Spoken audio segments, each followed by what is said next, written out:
আসসালামু আলাইকুম, কেমন আছেন সবাই? আজকে আমরা আসছি ফরিদপুর জেলার সালথা উপজেলার বালিয়াগুটি বাজারে। বাজারটা প্রতি শুক্রবার এবং সোমবার সকাল থেকে মিলে থাকে। তবে বাজারে আসার পরে দেখতেছি বাজার অনেকটাই ফাঁকা হওয়ার একটা অন্যতম কারণ যে পেঁয়াজের আমদানি কম। পেঁয়াজের আমদানি কম হওয়ার আরেকটা কারণ হচ্ছে যে এই এলাকায় গত 2 দিন আগে একটা বড় ধরনের দাঙ্গা হাঙ্গামা হয়েছে। আমাদের ব্রাহ্মণবাড়ি অঞ্চলে যেমন মারামারি হাঙ্গামা হয়, এই অঞ্চলের মানুষের মধ্যে তার একটা প্রবণতা আছে, আগের থেকে আমরা ছোটবেলা থেকে দেখছি। সেরকম একটা হওয়ার কারণে আজকে বাজারটা একটু থমথমে, মানুষজন কম। তবে বাজার মোটামুটি মিলছে, এটুকু শুকরিয়া আল্লাহর কাছে যে তারা সবাই আসছে এবং আস্তে আস্তে ঠিক হয়ে যাবে। প্রিয় দর্শক, আমরা কিন্তু আপনাদের জন্য অর্গানিক ফুড বা বিশুদ্ধ খাবার নিয়ে কাজ করছি। আমরা এখন সাপ্লাই দিচ্ছি খাঁটি খেজুরের গুড়, সামনে আসবে মধু এবং খাঁটি ঘি। প্রিয় দর্শক, আমরা কৃষকদের সাথে কথা বলি, দেখি আজকে বাজারের পরিস্থিতি। ভাই ভালো আছেন? আলহামদুলিল্লাহ। আজকে বাজার দেখতেছি থমথমে অবস্থা, তারপর এই এত খারাপ অবস্থার ভিতরে বাজার মিললো, এটা আসলে একটা বড় বিষয় আমাদের জন্য। আলহামদুলিল্লাহ বাজার মোটামুটি আর কি কালকের মতোই না, একটু কম বেশি? না, কালকের মতো, কালকের একটু আজকের বাজারটা একটু না ডাউন নাই। রসুলপুরের আজকে আর একটু বেশি ভালো। রসুলপুরের তো লাস্টে দিয়ে বিক্রি হয় না। আচ্ছা, একভাবে চলছে, 100 টাকা আপ ডাউন আর কি চলছে। 100 টাকা আপ ডাউন আছে। তার মানে আজকে দেখতেছি এখানে ব্যাপারের সংখ্যাও কম। হ্যাঁ, ব্যাপারের সংখ্যা যাই ঝামেলা হয়েছে একটু, এর জন্য অনেকে ভয়তে আসে নাই। যাক, ভয়ের কিছু নাই, মোটামুটি একটা শান্ত অবস্থা তৈরি হয়েছে। সবাই আসবেন বাজারে, সব ব্যবসায়ীরা আসবেন, কৃষক ভাইরা আসবেন। ইনশাল্লাহ সমস্যা যেটুকু স্বাভাবিক হয়েছে সমাধান হয়ে যাবে। আমরা একটু কথা বলে দেখি ব্যবসায়ীদের সাথে, কৃষকদের সাথে। আসসালামু আলাইকুম। ভালো আছেন ভাই? এই পেঁয়াজ তো দেখতেছি এখনো গাছ হয় নাই, নাকি গাছগুলা বাইসে আনছেন? না না, এক মানে গাছে দুটো একটা যা হয়েছে তাই, আর গাছ হয় নাই। এগুলো আর কি খুব বেশি গাছ হয় নাই, অনেক কম আছে দেখছি আমি। তার মানে এই পেঁয়াজ গুলা বেশ পাকছিল এবং ভালো পেঁয়াজ। কোন জাতের পেঁয়াজ এটা? এটা হলো লালতির কিং। লালতির কিং নিঃসন্দেহে আমাদের বাংলাদেশের একটা পথিকৃত এই পেঁয়াজের জন্য। লালতির কিং যদি বাংলাদেশে না আসতো, হয়তো আমাদের বাংলাদেশে এই পেঁয়াজের এইভাবে উৎপাদন হতো না। লালতিরের হাত ধরে কিন্তু বাংলাদেশে পেঁয়াজের বিপ্লব ঘটছে এবং আমাদের দেশে বর্তমানে অন্য যত পেঁয়াজ পাওয়া যায় বেশিরভাগ দেখা যায় যে 80% পেঁয়াজ কিন্তু এই লালতিরের বীজ থেকে বা লালতিরের পেঁয়াজ থেকেই উৎপাদিত। এখানে আরো দেখতেছি 2টা পেঁয়াজ, এটা হাইব্রিডের 2nd জেনারেশনের পেঁয়াজ, এটা অনেক সুন্দর হয়েছে। এটা কিরকম দাম হয়? এর দাম হচ্ছে 3600-3700। এইটা আর একটু ছোট, এটা একটু দেশি জাতের মতো মনে হইতেছে। এটা কিরকম দাম হয়? এটা এরকমই 3500-3600 দামটা আমার কাছে মনে হচ্ছে একটু কম হওয়ার কারণ হতে পারে যে বাজারে আজকে ব্যাপারী সংখ্যা কম। কারণ ব্যাপারী যদি থাকে, একটা সবার কেনার চাহিদা থাকে, দামটা একটু বাড়তির দিকে থাকে। ভাই ভালো আছেন? কিরকম দাম হয় পেঁয়াজের? 3750-3700 টাকা বলতেছে। এগুলো কোন জাতের পেঁয়াজ? লালতিরের পেঁয়াজ। ছিলাম 8-15 কেজি, 3850 করে বিক্রি করছি। আর এই আছে আবার আলাদা 3 মন। এটা কত বলতেছে?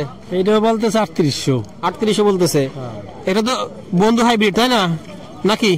এটা এমনি হাইব্রিড। এটা হাইব্রিডের, লালতির হাইব্রিডের 2nd জেনারেশন, লুজ আর কি, লুজের যেটা, এটা লালতির হাইব্রিডের 2nd জেনারেশন। অনেক ভালো দাম হইতেছে বাজারে। 3850 টাকা পেঁয়াজ গুলো সবসময় কিন্তু দাম বেশি থাকে। আর হাইব্রিডের 2nd জেনারেশন এইগুলা কিন্তু এমনিতেই চাহিদা বেশি থাকে। আর ইনশাআল্লাহ আগামী বছর আমাদের প্রজেক্টের যে বীজগুলো আছে 2nd জেনারেশন, সেগুলো কিন্তু চাইলে আমাদের কাছ থেকে সাশ্রয়ী দামে আপনারা নিতে পারবেন। এদিকে আমরা আরো পেঁয়াজ দেখতেছি, অনেক সুন্দর সুন্দর পেঁয়াজ আছে এখানে, অনেক সুন্দর পেঁয়াজ আছে, কিন্তু ক্রেতা নাই। আসসালামু আলাইকুম, ভালো আছেন?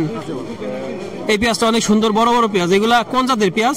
সম্রাট পেঁয়াজ। এগুলা সম্রাট জাতের পেঁয়াজ, অনেক বড় বড়। সম্রাট নিঃসন্দেহে একটা ভালো জাত, যারা করে তারা নিঃসন্দেহে ভালো কাজ করে। তবে সম্রাটের দাম যেটা, সেটা কিন্তু আসলে একটু বাড়তি করে ফেলছে এবং হয়তো কোম্পানি এত বাড়তি করে নাই, যারা ব্যবসায়ী পরের দিকে তারা অনেকটা দাম বাড়াই দিছিল।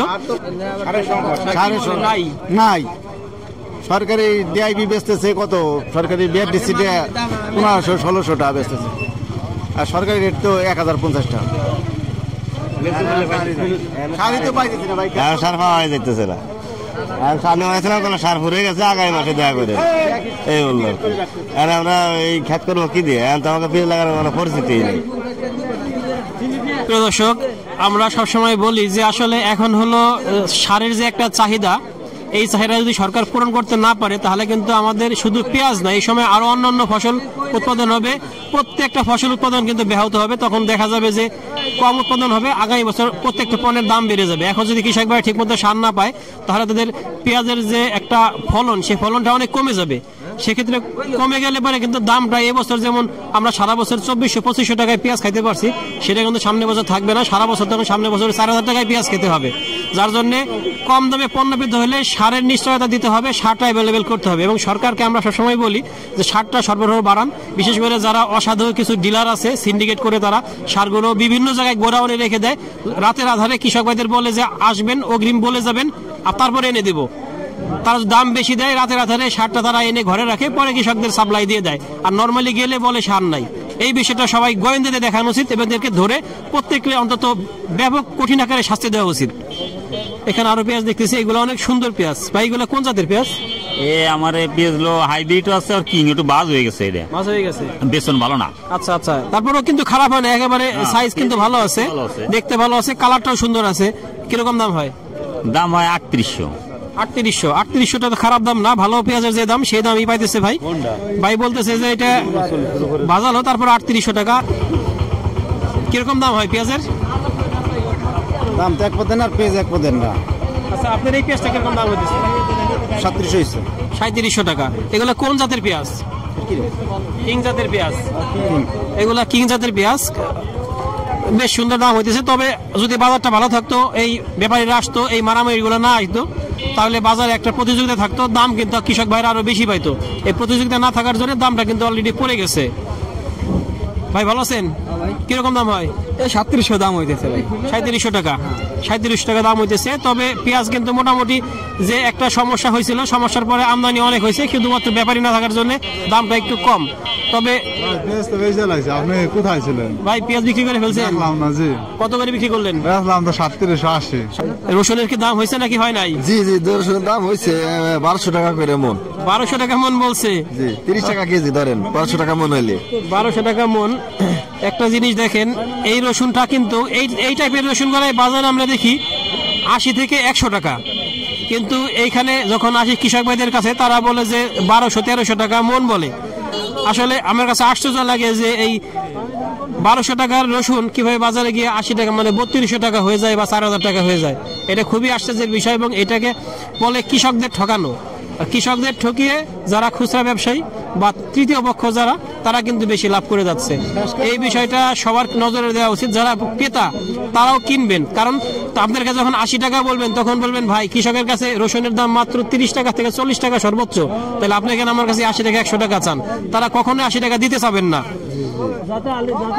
এখানে অনেক পেঁয়াজ আছে, আমরা একটু ব্যবসায়ীদের সাথে কথা বলি।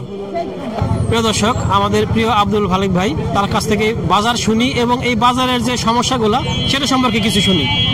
তবে এই এলাকায় দুইটা দল, এটা সরকারের যারা এই ওসি মহোদয়, এসপি, এরা আমাদের ফরিদপুর এসপি বা আমার শালদা থানার এসপি, এদের উপরে এই হাটটার উপরে একটু নজর দেওয়ার জন্য অনুরোধ জানাচ্ছি যে আমাদের এই হাটটা বাইরের লোক আইসাই এই হাটের পর বেশি হস্তক্ষেপ করতেছে। আর এইখানে এই গ্যাঞ্জামটা যাতে না হয় এদিকে একটু খেয়াল রাখার জন্য তাদের প্রতি আমাদের এই ব্যবসায়ী মহোদয় যারা আছে তাদের প্রতি একটু অনুরোধ জানাচ্ছি বা করছি, এরা যেন আমাদের প্রতি এই হাটের প্রতি একটু খেয়াল রাখে, এইখানে যেন কোনো ঝামেলা না হয়। আর যতটুকু খবর হয়ে গেছে এইটুকু যেন এরা খেয়াল রাখে। আর আমাদের আজকের এই বালিয়াগুট্টি বাজারে এই গত শনিবারে 29 তারিখে ঝামেলা হওয়ার কারণে হাটটা একটু কম মিলছে, বাইরের লোকজন আসে নাই। আর বাইরের গৃহস্থ আতঙ্কিত আছে, ওই হাটে ঝামেলা হয়েছে, মাল সবাই নিয়ে বেচতে পারবো নাকি, এই জন্য হাটে আমদানি কম হয়েছে।